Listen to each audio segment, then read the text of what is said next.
نحمده ونصلي على رسوله الكريم اما بعد فاعوذ بالله من الشيطان الرجيم بسم الله الرحمن الرحيم رب اشرح لي صدري ويسر لي امري واحلل عقدة من لساني يفقهوا قولي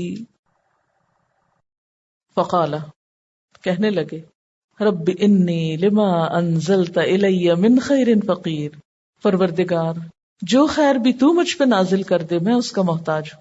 انسانوں سے صلہ نہیں چاہتے، انسانوں سے توقع نہیں رکھتے کہ اچھا میں نے اب ان کی مدد کی، اب دیکھتے ہیں یہ میری کیا خدمت کرتی ہیں اور مجھے، حالانکہ کتنے مجبور تھے۔ ان لڑکیوں سے بڑھ کر تو موسیٰ علیہ السلام خود اس وقت ضرورت مند تھے کسی مدد کے، انتہائی شدید ضرورت میں بھی، انتہائی مشکل وقت میں بھی وہ ان سے صلہ نہیں چاہتے، ان سے اجرت نہیں چاہتے، ان سے کوئی توقع نہیں رکھتے، ان کا پیچھا نہیں کرتے، فوراً اللہ سے مانگتے ہیں۔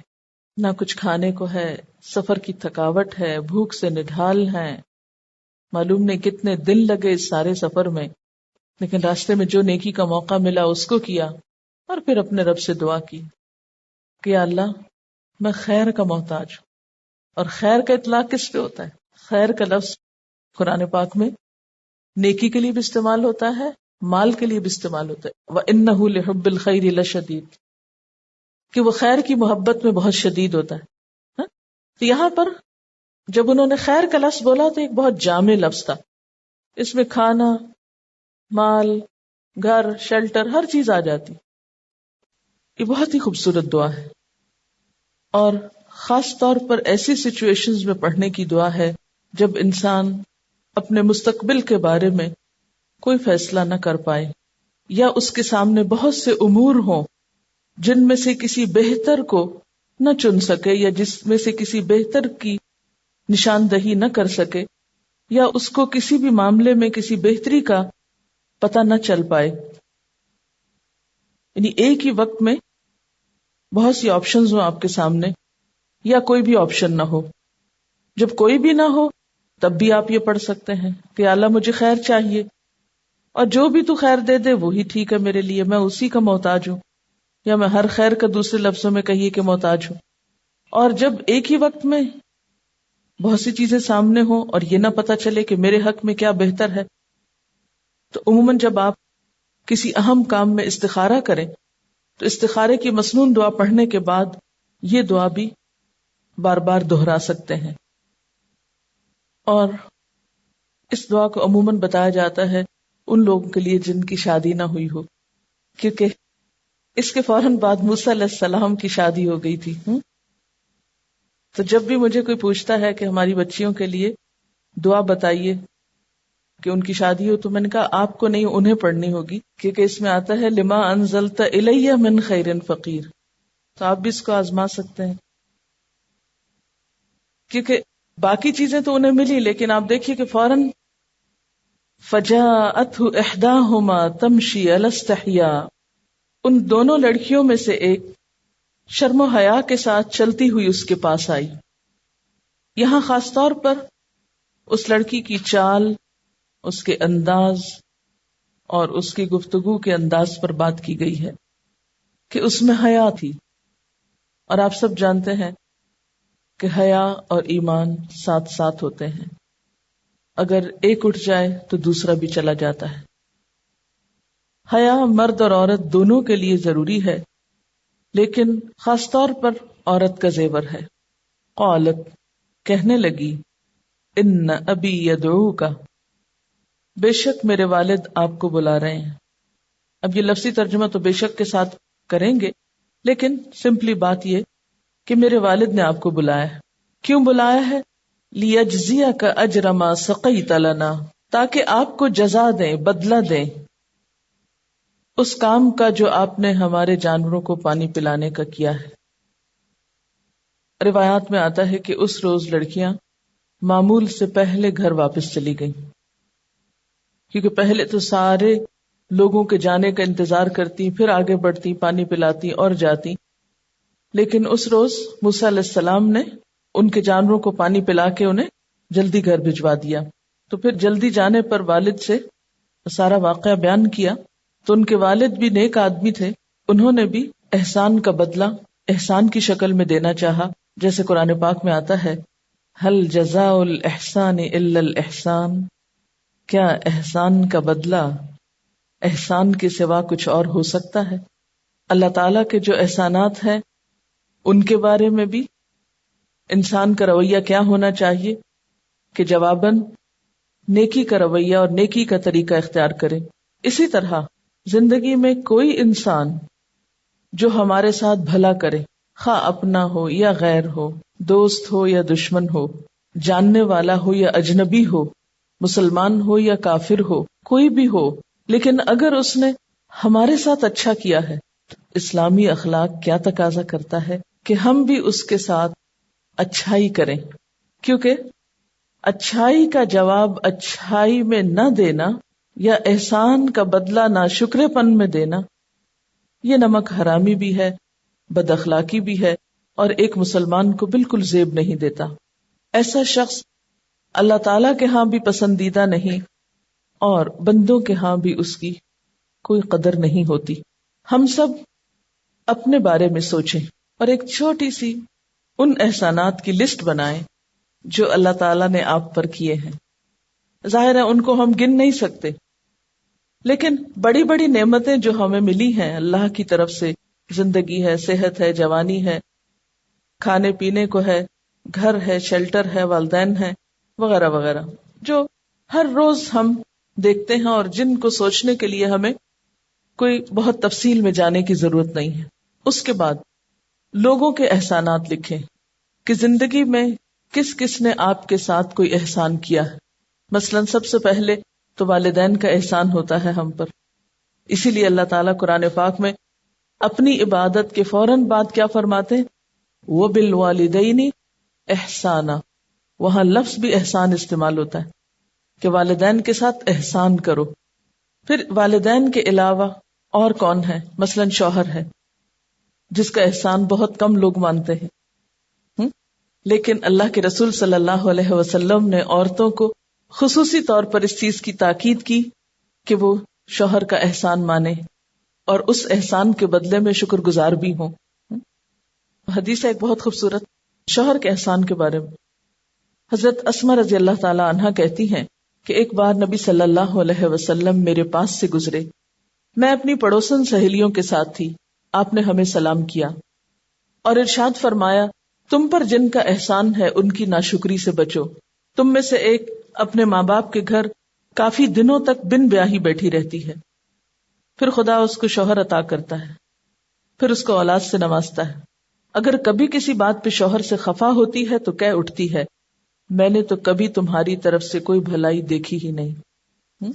آپ صلی اللہ علیہ وسلم نے یہ بھی فرمایا اللہ تعالیٰ قیامت کے روز اس عورت کی طرف نظر اٹھا کر بھی نہ دیکھے گا جو شوہر کی ناشکری ہوگی، حالانکہ عورت کسی وقت بھی شوہر سے بے نیاز نہیں ہو سکتی. پھر اس کے بعد آپ دیکھیے کہ زندگی میں اور کن لوگوں کا آپ پر احسان ہے. سب سے پہلے آپ یوں سمجھے کہ جیسے انسانوں میں رشتہ داروں کے احسانات، اس میں والدین ہیں، شوہر ہیں، پھر بعض اوقات والدین نہیں ہوتے، کچھ اور لوگ آپ کو پالتے ہیں یا وہ آپ کو پڑھاتے لکھاتے ہیں، یا اس کے علاوہ بھی رشتہ داروں میں سے آپ چن کے دیکھ بھال کے سوچ سکتے ہیں کہ کس کس نے آپ پر کوئی احسان کیا. پھر اس کے بعد غیر رشتہ داروں میں پہلے تو موٹے موٹے احسانات کی لسٹ بنا لیں، بڑے بڑے، بہت ڈیٹیل میں نہ جائیں، کیونکہ بہت زیادہ غیر ضروری ڈیٹیل میں جب جاتا ہے انسان تو عمل سے بہت دور ہو جاتا ہے، وہ انتہا پسندی ہو جاتی نا، پھر آپ پریکٹیکل نہیں رہتے. خیر الکلام ما قل و دل، چند باتیں ہوں، ٹپس پر ہوں، اور اس پر کیا عمل کرنا ہے وہ بھی آپ کے سامنے حاضر ہو. انسانوں میں سے کون انسان ہیں جنہوں نے پچھلی ساری زندگی کا سوچنا ہے؟ ٹھیک ہے نا، بچپن سے لے کر اب تک. ایک تو یہ ہے کہ چھوٹے چھوٹے احسانات ہوتے رہتے ہیں. مثلا آپ کہیں جا رہے تھے، کسی نے آپ کو پانی پلا دیا اور اجنبی کوئی انسان تھا. بعض لوگ بہت اچھے ہوتے ہیں، سفر میں صرف اپنا ہی نہیں دوسروں کا بہت خیال رکھتے ہیں. تو چھوٹی چھوٹی ڈیٹیلز میں نہیں جانا، بڑے بڑے احسانات، یا جن لوگوں کے زیادہ احسانات ہیں، جن کے زیادہ احسانات ہیں یا پھر جن کے کو خاص قسم کے احسانات ہیں. مثلاً اگر وہ احسان آپ پہ نہ کرتا وہ شخص تو ہو سکتا ہے آپ کی زندگی روئن ہو جاتی. کسی نے آپ کو کسی خاص موقع پہ بہت اچھا مشورہ دیا ہو، کسی نے آپ کو کسی خاص موقع پہ کسی مصیبت میں پڑنے سے بچا لیا ہو. تو اس قسم کے خاص احسان جو زندگی میں آپ کو یاد بھی ہیں یا جن سے آپ کو کوئی خاص فائدہ پہنچا ہو تو ان کی لسٹ بنا لیجئے. پھر اس کے بعد آپ دیکھیے کہ جواب میں آپ نے کیا کیا ان کے لیے. اللہ تعالیٰ کے احسانات کے مقابلے میں آپ نے کیا رویہ اختیار کیا. مثلاً اللہ نے آپ کو زندگی دی تو زندگی کس کام میں لگا رہے ہیں، جوانی دی تو جوانی کس کام میں لگا رہے ہیں، مال دیا تو مال کس کام میں لگا رہے ہیں، صحت دی تو صحت کا شکرانہ کیسے ادا کر رہے ہیں. یعنی طریقہ یا سلیقہ بھی آنا چاہیے نا کہ پھر ہم کریں کیا. کیونکہ بہت سے لوگ یہ تو مانتے ہیں کہ ہاں بھئی احسان ہے، کئی تو خیر یہ بھی نہیں مانتے، لیکن بہت سے لوگ یہ مانتے ہیں. کچھ لوگ ماننے کے بعد یہ بھی کہتے ہیں کہ ہاں ہمیں جواباً کچھ کرنا چاہیے، اور کچھ لوگ تو کرنا چاہتے ہیں لیکن ان کو یہ نہیں پتا کہ کرنا کیا چاہیے. مثلاً صحت کا شکرانہ کیسے ادا ہوگا. ٹھیک ہے نا، سوچئے نا، اس پر غور کریں نا. اسی طرح جوانی کا شکرانہ کیسے ادا ہوگا. کتنے ہی لوگ ایسے ہیں جو جوان ہونے سے پہلے دنیا سے چلے گئے. اسی طرح اور جو زندگی میں نعمتیں ہیں ان کا جو بڑی بڑی چند ایک. اچھا، اسی طرح والدین نے آپ کے ساتھ احسان کیا، کیسے شکرانہ ادا کرنا ہے. پھر مثلاً شوہر، اس کا احسان ہے آپ پر، کیا شکرانہ ادا کریں گے، کیسے احسان کا بدلہ چکائیں گے. پھر اسی طرح اور باقی لوگوں میں سے کوئی اور ہو سکتا ہے. بات یہ ہے کہ جب انسان کسی کا بھی احسان مند ہوتا ہے، کسی کا بھی شکر گزار ہوتا ہے، اس کا فائدہ دوسرے کو نہیں پہنچتا. دوسرے کو کیا ملے گا الا یہ کہ آپ کوئی خاص قسم کا اس سے معاملہ کریں. عام طور پر رویوں میں شکر گزاری کا فائدہ پھر خود ہم ہی کو لوٹتا ہے. اب آپ دیکھیں، اکثر ماں باپ اپنی بچیوں کے رشتے کے لیے پریشان ہوتے ہیں. یہاں پر بھی آپ دیکھیں کہ یہ شخص بوڑھے ہیں، کہیں آنے جانے کے لائق نہیں، کچھ کرنے کے لائق نہیں، گھر میں بیٹیاں ہیں، ان کی شادی کا کوئی بندوبست نہیں، شہر میں بے پناہ لوگ ہیں، کسی کو توجہ نہیں. ایک اجنبی شخص آتا ہے، احسان کرتا ہے، اس کا بدلہ دینا چاہتے ہیں، اور پھر اللہ تعالی اس کا بدلہ خود ان کو دلواتا ہے، دنیا میں ہی اس کا بھلا کرتا ہے. تو جب ہم کسی کے احسان کو نمبر 1 ریکگنائز کرتے ہیں، نمبر 2 شکر گزاری کا رویہ اختیار کرتے ہیں، تو احسان کا جواب سب سے پہلے رویے میں آتا ہے نا. پھر بدلے میں کچھ بھی کرتے ہیں، اور کچھ کرنے کی پھر ڈیٹیل ہو سکتی، کس کے احسان کا بدلہ کس طرح چکایا جائے، کیونکہ ہر ایک کا احسان مختلف ہوتا ہے اور پھر اس کا بدلہ چکانے کا طریقہ بھی مختلف ہو سکتا ہے. احسان کا بدلہ چکانے کا صرف ایک یہی طریقہ نہیں کہ کسی نے آپ کے ساتھ کچھ بھلا کیا تو آپ فوراً اس کو کچھ مال دے دیں، کچھ چیز دے دیں، کچھ پیسے دے دیں. یہ ضروری نہیں ہے. مثلاً والدین ہمارے ساتھ کتنا احسان کرتے ہیں، اور اگر ہم ان کو کچھ دینا چاہیں تو وہ لینا بھی نہیں چاہتے. ان کو ہمارے مال سے دلچسپی نہیں ہوتی، ان کو کس چیز سے دلچسپی ہوتی، وہ کیا چاہتے ہیں ہم سے. والدین کو محبت کی نگاہ سے دیکھنا حج مبرور جیسا ثواب رکھتا ہے. جو لوگ حج پہ گئے ہوں گے وہ بتا سکتے ہیں کہ حج کرنا کتنے مشقت کا کام ہے. اگر والدین کو محبت کی نگاہ سے ہی ہم دیکھتے ہیں، کتنی بڑی نیکی کرتے ہیں. لیکن افسوس یہ کہ ہمیں جدید تعلیم نے اور جدید ٹرینڈز نے اتنا مصروف کر دیا، اتنا مصروف ہمارا لائف سٹائل ہے کہ ہم عام طور پر اپنے کاموں میں اتنے بزی ہوتے ہیں کہ ماں باپ کو دیکھنے کا بھی ہمیں موقع نہیں ملتا، ان کے پاس حاضر ہونے کا بھی وقت نہیں ہوتا، ان کے پاس جا کر سلام تک نہیں ہم کر سکتے. ماں باپ کیا چاہتے ہیں آپ سے؟ آپ کو دیکھنا چاہتے ہیں. ان کی خوشی کس میں ہے؟ آپ کو دیکھنے میں. تو کیا یہ احسان کا بدلہ نہیں؟ اس پہ کیا خرچ آتا ہے آپ کا؟ کچھ آتا ہے؟ کچھ نہیں آتا. اسی لیے پہلے کیا ہوتا تھا، بڑے بوڑھے گھروں میں ہوتے تھے تو بچوں کی ایک عادت ہوتی تھی، اخلاق ہوتا تھا کہ سویرے اٹھ کے ایک ایک کے پاس جا کے اس کو گریٹ کرنا. اس سے کیا ہوتا ہے، گھر گھر لگتا ہے. لیکن اب فی زمانہ یہ سب ختم ہوتا چلا جا رہا ہے. اسی طرح شادی ہو کر جاتی، ایک ساس بہو سے کیا چاہتی، اس بیچاری نے تو اپنی شادی کا بھی زیور بہو کو ڈال دیا ہے، ہاں، سارا گھر اس کے حوالے کر رہی ہے، بیٹا پال پوس کے اس کو دے دیا ہے. اسے کیا چاہیے؟ اسے ایک اچھا سلوک چاہیے، محبت چاہیے. لیکن عام طور پر نئی جانے والی بہویں اس گر سے آشنا نہیں ہوتی کہ وہ عورت جب بوڑھی ہو گئی ہے، ساری زندگی ایک بیٹے کی یا بچوں کی ذمہ داری اٹھاتے اٹھاتے ان کو پڑھاتے لکھاتے ہوم ورک کراتے، اور اس کے لیے ساری زندگی دعائیں مانگتے کہ مائیں دعائیں کس قدر مانگتی ہیں اپنے بچوں کی کامیابی کے لیے. اس نے پال پوس کے ایک قابل انسان تمہارے حوالے کیا ہے، تم کیا چاہتی ہو کہ اس کو گھر سے باہر اب نکال دو؟ اب اس کا وجود تمہیں کانٹے کی طرح کھٹکتا ہے. کس قدر افسوس کی بات ہے نا. وہ کچھ نہیں چاہتی، وہ محبت چاہتی ہے، وہ توجہ چاہتی ہے، وہ احترام چاہتی ہے جو اللہ نے اس کا حق رکھا ہے کہ اس کو دیا جائے. لیکن جب نئی آنے والی بچیاں یہ نہیں دیتی، یہ نہیں دینا چاہتی، یہ نہیں دے سکتی، نہیں دے پاتی، تو نتیجہ کیا ہوتا ہے؟ وہ ایک خاموش کولڈ وار شروع ہو جاتی. نہ وہ بتاتی ہے اسے کیا چاہیے، نہ یہ بتاتی ہے کہ یہ کیوں ایسے کر رہی. تو وہ ایک خاموشی جو ہے وہ خلیج حائل کرنا شروع کر دیتی ہے دو کے درمیان. پھر وہ دل میں غم، غصہ اور بہت سی چیزیں اکٹھی ہو کر ایک رویے کو جنم دیتی ہیں، اور آہستہ آہستہ وہ لڑائی جھگڑے فساد، پھر اس میں کیا ہوتا ہے، ایک یہ رویہ جنم لیتا ہے کہ اچھا لاؤ وہ فلاں زیور واپس کر دو، فلاں چیز دے دو. اب وہ جو دیا ہوتا ہے اب وہ واپس چھیننے شروع کر دیتے ہیں لوگ. اب رونا دھونا پڑ جاتا ہے، انہوں نے اتنا دھوکا کیا ہمارے ساتھ، پہلے سب کچھ دیا اور اب لے رہے. یہ نہیں سوچتے کیوں لے رہے ہیں واپس. یہ نہیں ہونا چاہیے. میں نے اس کو جسٹیفائی نہیں کر رہی، میں صرف ریزن بتا رہی ہوں. آپ اپنی زندگی میں دیکھیں، جو شخص آپ کے ساتھ کائنڈ ہو، کیئرنگ ہو، محبت کرنے والا ہو، آپ کا کیا جی چاہتا ہے؟ آپ سب کچھ اٹھا کے اس کے حوالے کر دیں.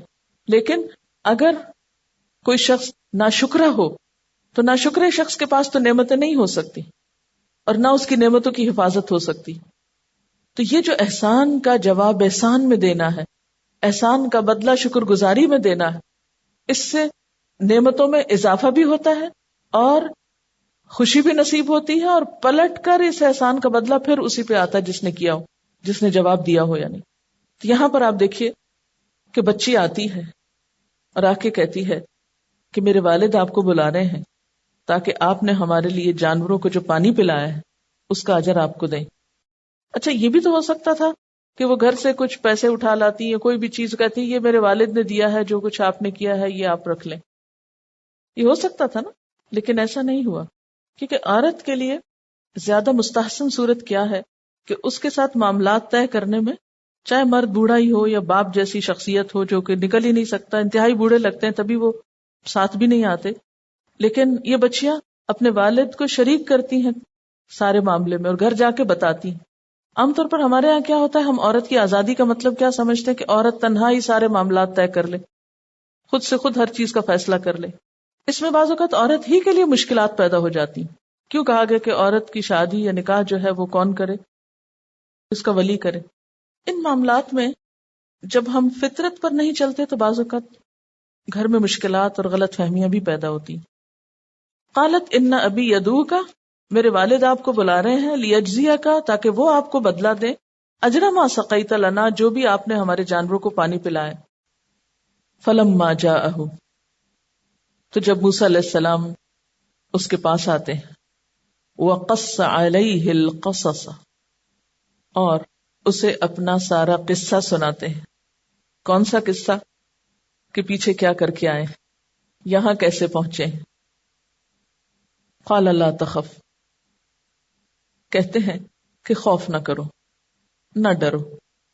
نجوت من القوم الظالمین، تم ظالم قوم سے نجات پا چکے ہو. یہاں پر ایک سوال باقی ہے، اور وہ یہ کہ یہ شخص تھے کون، ان بچیوں کے باپ کون تھے. قرآن پاک میں تو ہمیں کوئی صراحت نہیں ملتی کہ کون تھے، لیکن مفسرین کی اکثریت اس سے مراد شعیب علیہ السلام کو لیتی کہ یہ اللہ کے نبی شعیب علیہ السلام تھے جو اہل مدین کی طرف مبعوث ہوئے تھے. امام شوکانی نے بھی اسی رائے کو ترجیح دی. امام شوکانی مفسر ہیں، جیسے ابن کثیر ہے نا، ایسے امام شوکانی بھی ہیں، لیکن ابن کثیر اس سے اختلاف کرتے ہیں. وہ کہتے ہیں کہ حضرت شعیب علیہ السلام کا زمانہ نبوت حضرت موسیٰ علیہ السلام سے بہت پہلے کا ہے، یعنی وہ بہت پہلے گزر چکے ہیں. اس لیے یہ شخص ان کی امت میں سے ہو سکتے ہیں یا ان کی اولاد میں سے ہو سکتے ہیں یا پھر کوئی بھی اور شخص ہو سکتا ہے. قال لا تخف نجوت من القوم الظالمین، تم ڈرو نہیں، اب تم ظالموں کی دسترس سے باہر ہو، کیونکہ مدین میں فرعون کی حکومت نہیں تھی. قالت احداہما، ان دونوں لڑکیوں میں سے ایک نے کہا، یا ابتی، اے ابا جان، استاجرہ، اس کو اجرت پر رکھ لیجئے، یعنی ملازم رکھ لیجئے. ان خیر من استاجرت القوی الامین، بے شک بہترین آدمی جس کو آپ اجرت پہ رکھ سکتے ہیں، جسے آپ ملازم رکھ سکتے ہیں، القوی الامین، وہی ہو سکتا ہے جو قوی بھی ہو، مضبوط بھی ہو اور امانت دار بھی ہو، یعنی جس کے اندر یہ دو بنیادی صفات ہوں. اب سوال یہ پیدا ہوتا ہے کہ ایک بچی تھوڑی ہی دیر میں اس شخص کی یہ دو کوالٹیز کس طرح پہچان لیتی؟ کون سی صفت نظر آتی ہے اس میں؟ بہترین آبزرویشن کی. حالانکہ اس کے اندر حیا بھی ہے، حیا ہے، لیکن معاملہ کرنے سے فوراً پہچان جاتی ہے کہ اس شخص میں دو صلاحیتیں ہیں، اور کسی بھی ملازم کے اندر، کسی بھی کام کرنے والے کے اندر اگر یہ دو صفات ہوں تو وہ بہترین ملازم ہوتا ہے. اور پھر آپ دیکھیں کہ بیٹی باپ کو مشورہ دے رہی ہے، اس سے کیا پتہ چلتا ہے کہ ایک عورت ایک مرد کو جو عمر میں اس سے بڑا ہو، تجربے میں بڑا ہو، مرتبے میں بڑا ہو، اس کو مشورہ دے سکتی ہے. اب ذرا آپ سچویشن کو دیکھیے نا، آپ اپنے آپ کو اس لڑکی کی جگہ رکھ لیجئے. کیا آپ کے اندر اتنی جرأت ہے کہ اپنے باپ کو کسی کے بارے میں ایسی رائے دے سکے؟ ہاں، دے سکتے؟ نہیں دے سکتے. کہاں ہمیں اجازت ہے دینے کی؟ کوئی گنجائش نہیں. اس لیے کہ ہم نے حیا کا مطلب بہت غلط لے لیا ہے. حیا کا مطلب ہے حدود کے اندر دوسرے سے معاملہ کرنا. ایک اجنبی شخص سے، ایک مرد سے، ایک نان محرم سے جب آپ معاملہ کریں تو اس میں اپنی حدود کو قائم رکھیں. ہنس ہنس کے بیکار کی باتیں نہ کریں، دوسرے کو رجھائے مت، اپنی بیوٹی کو ایکسپوز نہ کریں، اسے اپنے سے اٹریکٹ کرنے کی کوشش نہ کریں. یعنی اس قسم کی حرکات نہیں کرنی چاہیے. لیکن آپ معقول انداز میں حدود کے اندر رہتے ہوئے، حرام سے بچتے ہوئے معاملہ کر سکتے ہیں، اور پھر اپنی رائے کا اظہار بھی کر سکتے ہیں. ہمارے ہاں تو عموماً یہ سمجھا جاتا ہے نا کہ گھر کے معاملات ہوں یا بزنس کے ہوں یا کوئی اور ہوں، عورت کی حیا کا تقاضا یہ ہے کہ وہ ان میں نہ بولے، وہ کوئی مشورہ نہ دے، وہ کوئی بات نہ کرے. یہاں حیا بھی ہے لیکن معقول آبزرویشن بھی ہے، اچھی سمجھ بھی ہے، اچھا مشورہ بھی ہے. اب آپ دیکھیں کہ یہ دو صفات ہیں کیا. نمبر 1 القوی اور نمبر 2 الامین. یہ دو صفات پیچھے بھی کہیں گزری ہیں، یاد ہے آپ کو؟ یوسف علیہ السلام کے باب میں وہاں کیا تھا؟ یوسف علیہ السلام نے خود کہا تھا، آیت نمبر 55، حفیظ علیم کہا تھا انہوں نے کہ میں حفیظ علیم ہوں، حفاظت بھی کروں گا، جانتا بھی ہوں. اور یہاں القوی الامین ہے. وہاں پر کام کی نوعیت مختلف ہے، وہ دفتری کام ہے، اور یہاں بکریاں چرانے کا کام ہے. تو اکارڈنگلی صفات بھی مختلف ہیں، لیکن ایک صفت دونوں میں مشترک بھی ہے. حفیظ اور امین آلموسٹ ایک ہی معنی میں استعمال ہوتا ہے. امانت دار مراد ہے دونوں سے. سورۃ نمل کی آیت 39، وہاں بھی بالکل یہی صفات ہیں، کیونکہ یہاں بھی کیا کرنا ہے، اس کو تخت اٹھانا ہے، قوت والا کام ہے، جسمانی طاقت کا مطالبہ کرتا ہے. وَإِنِّي عَلَيْهِ لَقَوِيٌّ أَمِينٌ. اب آپ دیکھیے کہ کتنا بہترین کرائیٹیریا دے دیا گیا نا. کسی کو جاب دینے سے پہلے اس میں کیا دیکھا جائے، کیا پرکھا جائے. اگر تو کوئی مینول کام کرانا ہے، کوئی جسمانی مشقت کا کام ہے، تو اس وقت آپ اس شخص کی جسمانی صحت، اس کی قوت، اس کو دیکھیں گے، اور ساتھ امانت ہوگی. اور اگر کوئی شخص دفتری کام کرنے کے لیے رکھ رہے ہیں تو اس میں اگر جسمانی طور پر کوئی شخص بہت قوی نہیں بھی، لیکن علیم ہے، خبیر ہے، اپنے معاملے کو جانتا ہے اور کام کر سکتا ہے، اور ساتھ امانت ہو، تو بہت عمدہ. تو گویا دو صفات، honesty and hard working attitude, یہ تمام ضروری صفات کی جامع ہیں. یعنی ان میں باقی صفات بھی جمع ہو جاتی ہیں.